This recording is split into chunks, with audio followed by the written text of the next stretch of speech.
On September 7, 1937, Chairman Mao publicly put forth a work named Combat Liberalism. The title of this work is misleading to those who do not understand the Marxist meaning of the word liberal. This should not be confused with the way we use the word liberal today. This is not liberal as in the political scale that exists in contemporary politics. This is not some lambasting of Barack Obama or Bill Clinton type people. Nor is this a criticism of the popular liberal positions that exist within the media or the popular consciousness of society today. For example, the Al Franken defense of gun control or the very toothless criticisms of the war in Iraq by CNN. The Marxist definition of liberal has more to do with the liberal way of life, as in a non-confrontational que sera, sera attitude. Liberalism is the idea that we should just stand by while harmful things happen so as not to supposedly risk the situation becoming worse. It is being free with speech without fully analyzing what we are saying, thus leading to a promotion of ignorant statements and phony criticisms. For example, people calling Barack Obama a communist for bailing out the banks, like George Bush did, while failing to understand that a communist would have actually abolished the banks and made them state property. This would be an irresponsible and stupid criticism to make. Those who make such an ignorant remark would deserve and need to be called out and criticized themselves. The Marxist, but mostly Maoist liberal manifests itself in various ways. For brevity's sake, I'll be sticking to the main forms of liberalism. To let things slide for the sake of peace and friendship when a person has clearly gone wrong, and refrain from principled argument because he is an old acquaintance, a fellow townsman, a schoolmate, a close friend, a loved one, an old colleague or subordinate. Or to touch on the matter lightly instead of going into it thoroughly so as to keep on good terms. The result is that both the organization and the individual are harmed. An example of this is, say, you're out with your friends and he or she says something that's racist and hopefully was meant in jest.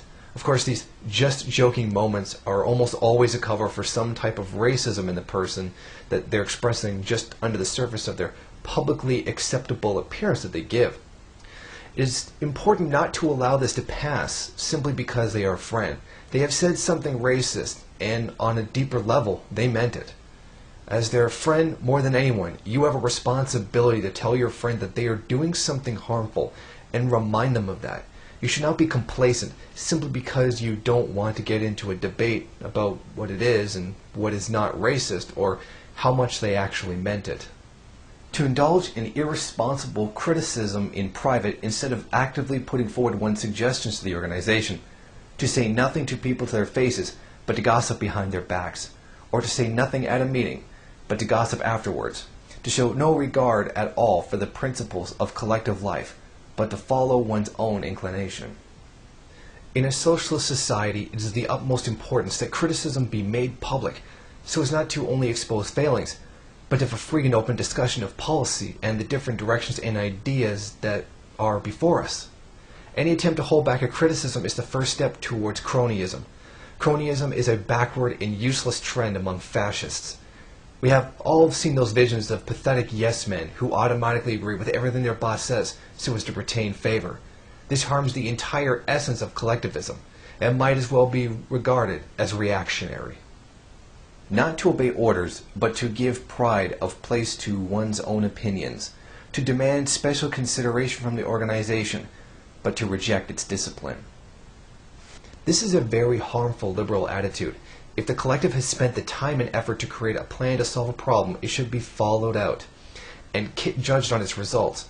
One should never have the arrogance to assume that their opinion is greater than that of the collective decision-making of the people. This is a total objectivist, fascist position to assume one individual knows better than the decision-making power of all people affected by the decision. It assumes that the individual actions have no effect on anyone else. To indulge in personal attacks, pick quarrels, vent personal spite, or seek revenge instead of entering into an argument and struggling against incorrect views for the sake of unity or progress or getting the work done properly. I think this is something we are all guilty of. How many times have we lost our tempers with someone who has promoted an idea that we thought was a counter to a proper Marxist line? I'm reminded of one such incident where a comment was left by another Marxist that claimed Chinese women were dragged into the streets and beaten for dressing in a provocative way. Of course, this is completely untrue, but instead of countering the claim, I just lost my temper and made angry, insulting remarks. Intelligent, well-meaning people do not engage in this type of activity.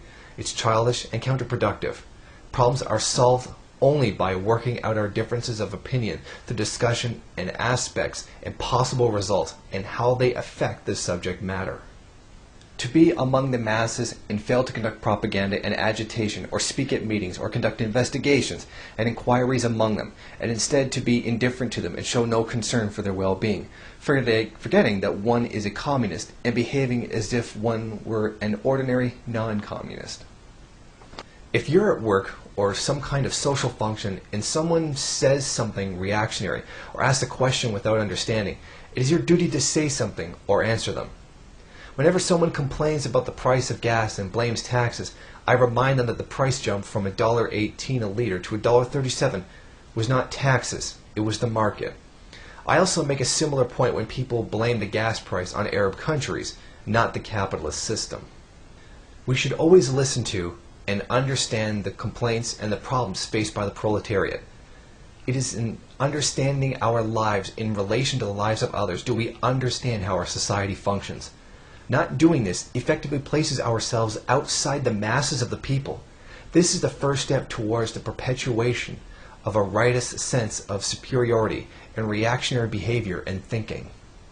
To work half-heartedly, without a definite plan or direction, to work perfunctorily, and muddle along.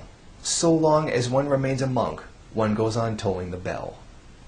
This is mindlessly working for work's sake. As revolutionaries, we operate with a social and political goal in our work and attitude.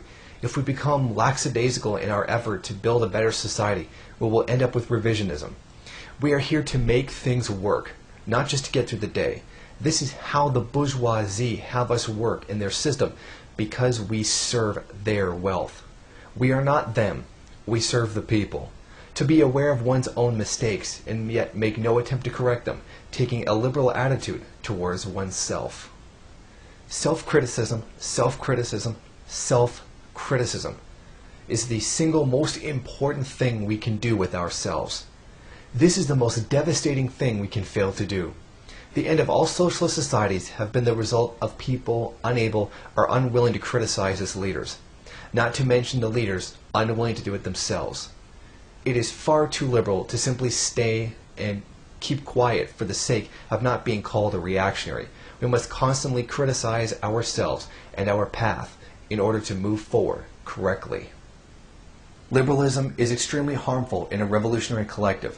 It is a corrosive which eats away unity, undermines cohesion, causes apathy, and creates dissension.